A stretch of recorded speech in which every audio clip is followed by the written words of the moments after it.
all. Nice to be with you on a Friday morning in May. If you're watching the video, I'm in a slightly different spot in my office, so it makes it look like I have this palatial office accommodation or something, which I don't.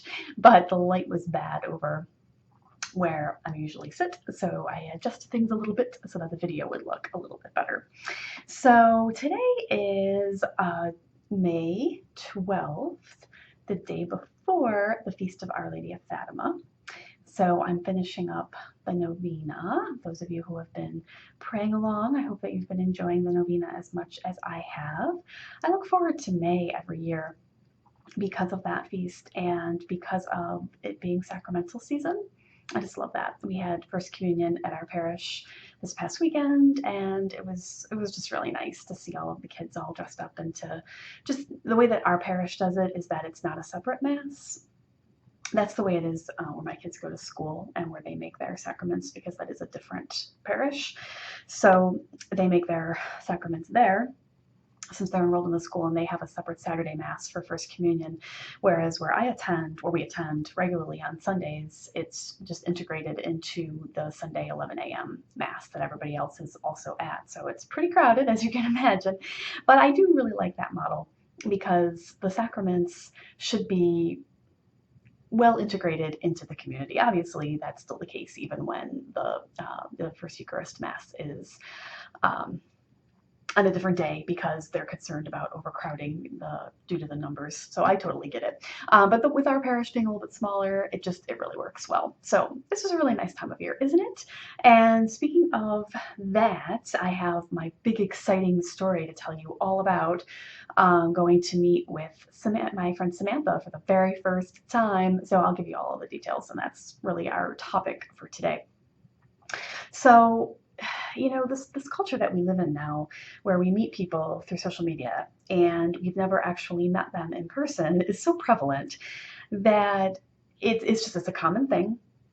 And there are some times where you may never meet that person in real life at all, just depending on where you live and different circumstances. I have been lucky enough to meet a number of people that I have befriended on social media in real life. Oftentimes that is at a conference that we all attend, usually on spirituality matters. And so I get to meet a whole bunch of people all in one place at once, and it's absolutely wonderful. And those opportunities, I always have a really difficult reacclimation when I come back because those opportunities are few and far between, and you just know you won't be able to see those friends again for a long time, and it's difficult to come to terms with, I think. Other times you maybe forge a even deeper friendship bond with people, and if there isn't an opportunity to meet up at a conference or other event, you create an opportunity that you just meet up for a visit. And I have done that with Christina, as I've talked about. We've met in person twice now and going to be having another meeting later on this summer. And let me think who else I have met outside of a conference. I think that's it. I thought there were others. Yeah, I think that's it. So Samantha and I have been really good friends for well over a year now. And she lives about, I don't even know how many hours a drive it is. I think about 5.5 hours. She lives in the Midwest, and I live in Western New York, as you know. So, I mean, it's definitely a drivable distance, but it's not something that you're going to be doing all the time, right? It's kind of like, it's very similar to how far Christina is from me. She's just in a different direction. So we have been plotting, it would be nice to get together and have a meetup.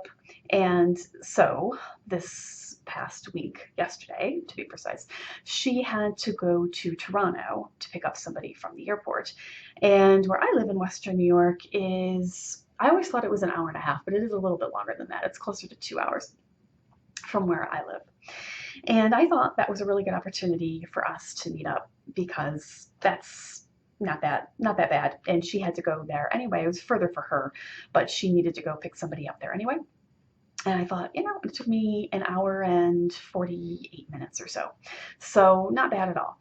But I was nervous because I had mentioned earlier in the week, I am very navigationally challenged and I am working with really old equipment. So that does not help matters at all. So I don't have GPS in my car. And the smartphone situation was very complicated because I was going to Canada. The, the plan that I use for my phone is affiliated with a smaller company that does not have Canadian cell coverage. So it was not a possibility for me to use GPS on my phone because I can't use my phone at all in Canada unless I have Wi-Fi. That includes calling and texting. That made me very nervous because if I had something go wrong with my car during the drive, and my car is 17 years old, she's but we're sending her good vibes right now. She is a good girl, my 17-year-old Honda Civic. But I just you worry something were to go wrong, I can't even call anybody because my phone requires the Wi-Fi for even call coverage in Canada. So I was a little nervous about that, but I what I ended up doing is that I borrowed a portable GPS unit from my in-laws that has a North American coverage. So obviously that includes Canada. And I borrowed Mike's cell phone, which is through Verizon, and I thought had roaming, at least Canadian coverage available so that I could call from the car if I needed AAA, for instance, CAA, I guess in that case. Actually, it turns out that there is no coverage in Canada for what he has. I mean, you can get it through Verizon, but we didn't realize that it wasn't already part of what he was paying for. But I didn't know that when I set off, so I thought I had that. And I thought, I'll be okay. I think I can do this. And in all of the years, I live very close to the Canadian border. In all of the years that I have lived here, I have never crossed the border by myself. I've always been with other people, obviously, many, many, many times throughout my life. It's a very regular occurrence for me to go over. So I was nervous. I was nervous about all of these little logistics because, as you know about me, I'm a very detail oriented, I'll just say it, controlling kind of a person when it comes to things like this. I like to know that everything is going to go as planned, and there was lots of factors at play, things that could go wrong in terms of my journey to Canada. And anytime you meet somebody for the first time in person that you have known online for a long time, you're always nervous about that too, because I remember I went through this the first time I met Christina. Now I feel assured that Christina really likes me, both in person and online. But the first time I remember thinking, I hope she still likes me, because it is always different. Or at least I always feel that it's going to be different in person than it is when you're talking online, talking on the phone, even having a Google Hangout with somebody. There's something different when you have that medium in between as opposed to when you're just sitting beside each other. So I was nervous about that too. So there was a lot going on yesterday, and so I was nervous. So I set off, and I had Jill, my navigational unit, with me, and the ride up to Toronto was a thing of beauty. Everything was good. Um, the border, there was nobody there but me, so I just sailed on through. I'd never done this myself before. So I get up to the customs booth, and I, for some reason, thought that it was still the toll booth and that customs was ahead because it's different on the American side versus the Canadian side. And so when I pulled up, I was really far away from the booth. I had to open my door to hand him my identification. And I'm already causing awkward things to happen. And that's what happens when I get nervous. I'm like, I'm sorry. He's like, let me, and I had to open the door to pass it over to him, and he didn't care, so all was well. So I sail through the border, and my GPS unit starts chiming in, telling me which way to go, and I see the little car, the 3D car on my little map there, and all was well. There was increased traffic the closer I got to the Toronto airport, but all in all, it was easy. And so I popped in because I have an old car, so I'm still using CDs in there. I have a recording of the Sisters of Mary, Mother of the Eucharist, praying the Rosary. I'll put a link to that in the show notes. So I popped that in, and I'm praying, and it was like Hallelujah chorus was singing. It was relaxing. It was lovely. Um, it really, I didn't have to do anything. I was on the QEW for almost the entire way until I got closer to the airport, and then you had to do a couple of things. Jill guided me. Everything was fine. So I get there and I park, and I know that I need to take some kind of transportation to the airport because I chose the least expensive parking option. And so there was some kind of little vehicle that was going to pick you up and take you to the terminal because it's not all that close. So I see a little shelter in the parking lot. Now I can't text Sam or anybody for that matter because my phone needs the airport's Wi-Fi in Canada in order for it to work at all. And I'm not close enough yet for that to happen. Now I have Mike's phone, and Mike has a flip phone, and I haven't used a flip phone in a number of years. So I figure he has the Canadian cell coverage, so I can, well, turns out that's not the case. And so I'm trying to text Samantha. So not only am I having, it doesn't have any service, but I'm thinking, oh, maybe it's, sometimes you just get into little dead zones. And so I figure, well, I'll just, I'll keep walking. I'm walking towards this shelter and it'll kick in. And so I'm getting a text message together to let Sam know that I've arrived. And I have to, you have the, like, okay, 1, 2, 3, you've got to hit it to go scroll through the letters that are on that number. This is like the old-fashioned method of texting that we've all repressed the memories of. So I'm going through and I can't figure out how to create a space.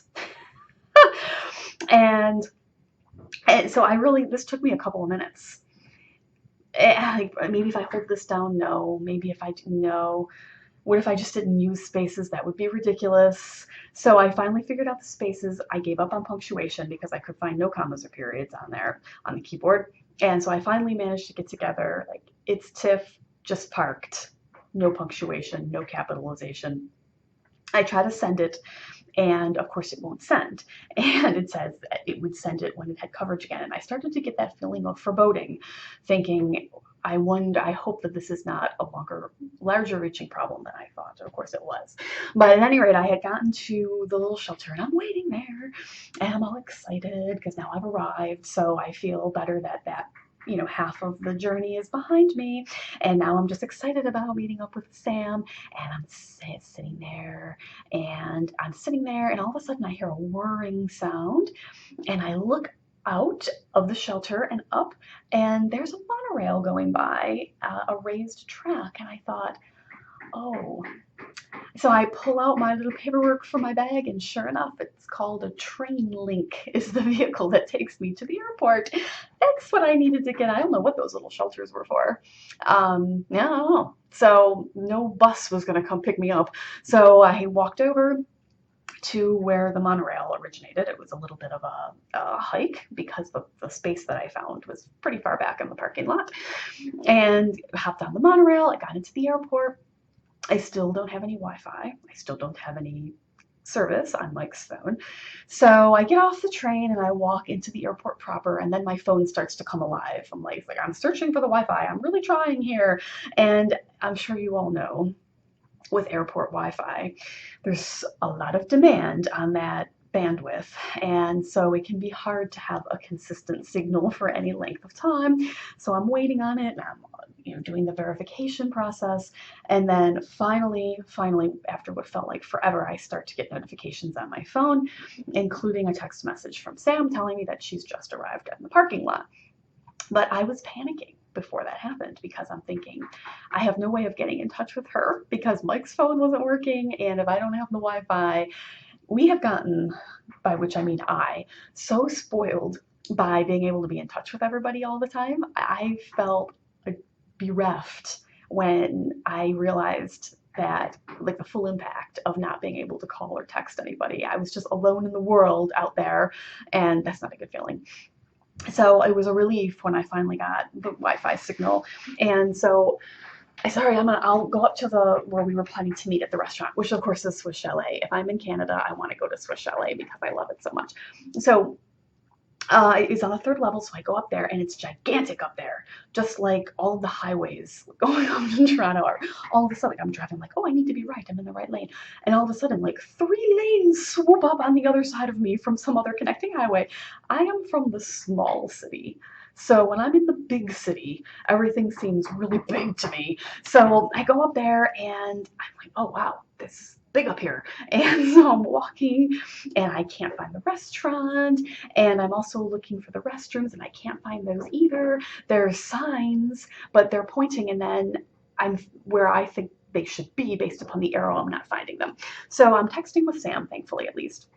And I said, you know what? I'm going to give up on finding the restaurant right now. I'm going to meet you down near where the train lets off. So I went down there, and I found her down there. And so we just had this happy little reunion.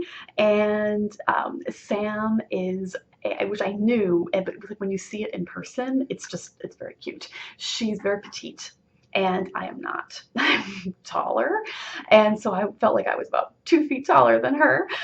We had a very, very, very happy little homecoming of meeting each other for the first time. And so then we set off for the big scary third floor again, and with her help, we found Swiss Chalet. And this was different from any Swiss Chalet that I've ever been in before, because they actually had, it was like restaurants, if you will.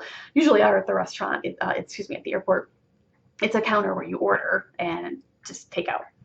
But they had a separate little dining area for people that could stay right there. And this is all before security, thankfully, because of course we weren't going through security. So we sat down, we chose to go to the dining area, and we sat and ordered our chicken and vat of chalet sauce, which is my favorite part of Swiss chalet.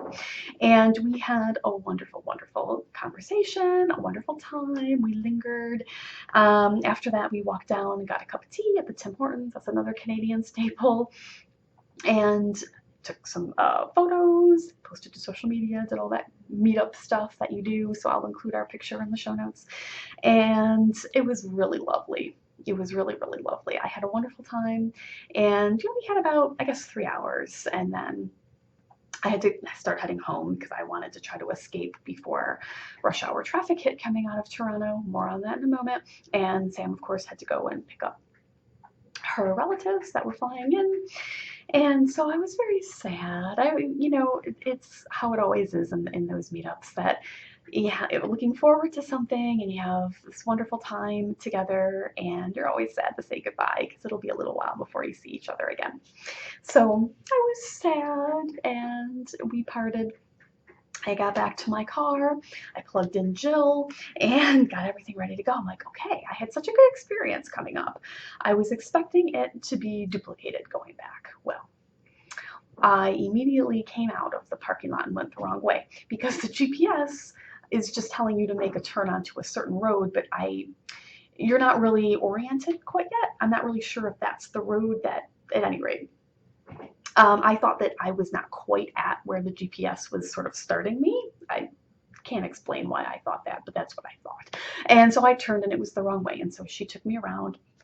No problem. That wasted a little bit of time, but I don't mind. And I finally get, onto the highway. Great. Stop dead traffic. It's like, okay. The airport is slightly before Toronto, coming from my direction. So we were in Mississauga. And that's where I was. I was trapped there for a little bit, and no problem, because we're right outside of the city. This is going to get better. All right. Hope springs eternal. So finally, we inch up, and we kind of merge onto something else, and I have to get over quickly, which I do, and we get going again. Like, okay, I don't have the sisters started back up yet on my CD, because I needed to pay attention to the navigation until we got onto the QEW. So driving along, and Jill directs me to exit. So I didn't think anything of it, because exits, I found on my journey up there, sometimes meant just that the highway was dividing, and you were going on to this segment of the highway or going on to this other highway, and those were exits. So I didn't really think another thing of it. I took it, and we get down, to make a right, so I did, and then I realized I was on a regular street, And not only that, I thought, okay, maybe this is a quick jog over to the QEW and it doesn't connect up in the same way as it did when I was taking my drive up to the airport. No, it wasn't that either. I'm now in stop dead traffic on a regular road, and Jill tells me that I have 12 miles to go up this road with all kinds of traffic lights and stop dead traffic before I have to make my next turn. Well, at this point, now I've gotten up a little bit and this is all sort of sinking in. I don't, I, I'm kind of trapped because I don't know where to go unless I follow the navigation. This is a downfall of navigational aids, I guess. Might be better just to have if you have a map or printed directions and you've been able to see them ahead of time and determine your full route and just rely on that. I just didn't want to be looking down at the paper because I thought that would be too distracting and difficult. But at any rate, now I'm in a pickle because I have the navigation system and I'm off of where I thought I needed to be, but I need to rely on the technology because I don't really know where I am. So I'm like, all right, I'm just gonna be patient. Well, as opposed to the ride up, where like there were angels on the roof of the car, we were praying the rosary, and everything was just so relaxed and swimmingly. On the ride back, I was just fuming in my car because I was just so irritated that I'm thinking, why did it take me off the highway? I was almost positive that where I was going to just connect me right up with the QEW. This is an older GPS unit, so I'm thinking, does it have an older map? I don't know. I have no idea. And because it's an older GPS unit, it doesn't, I know I've seen some that sort of show you the route alongside of the moving map. So you can see exactly the steps coming up. That's what I wanted to do so I could see exactly where it was going to take me, but it does not have that option. So it was just step by step is all you get to see at any one time. So now there I am. I am hot because my car doesn't have AC, and it wasn't that warm yesterday, but just like sitting, you're just sitting and inching forward. So I rolled down my window.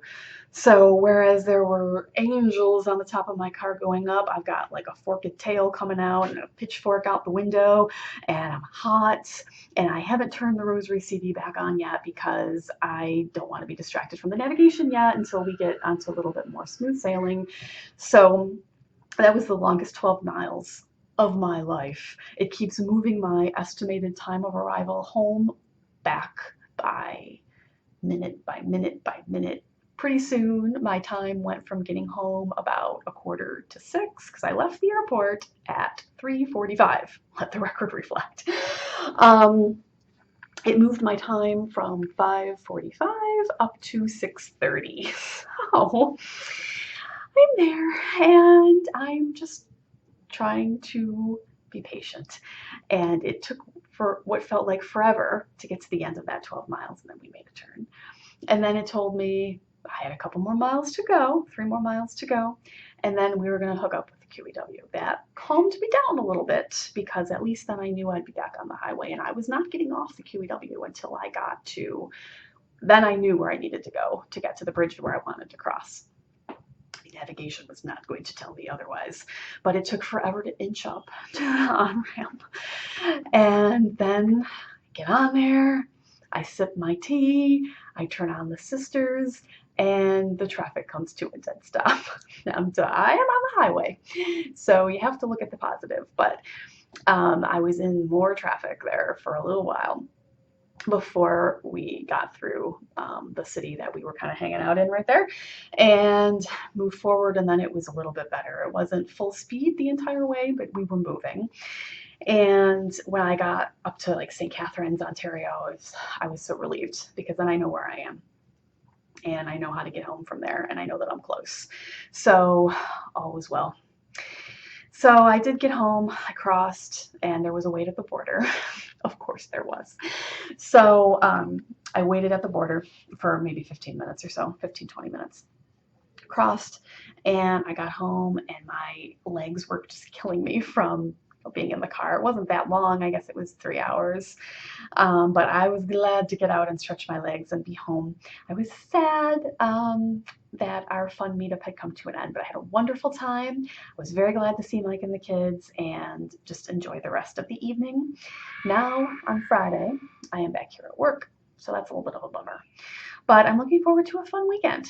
And that was my fun meetup. And I now hear some construction going on outside of my office. So I'm going to wrap up. I'm also running long. So I had a really great time. I do really covet those opportunities to meet friends in real life. So maybe someday I'll get to meet you. Wouldn't that be lovely? So we'll see what conferences and events are coming up. You never know. So, at any rate, have you met a friend that you previously knew only online, met them in person? I'd love to hear about it. That's our topic of the day. I hope that you have a wonderful weekend, and I'll talk to you all next week. Bye.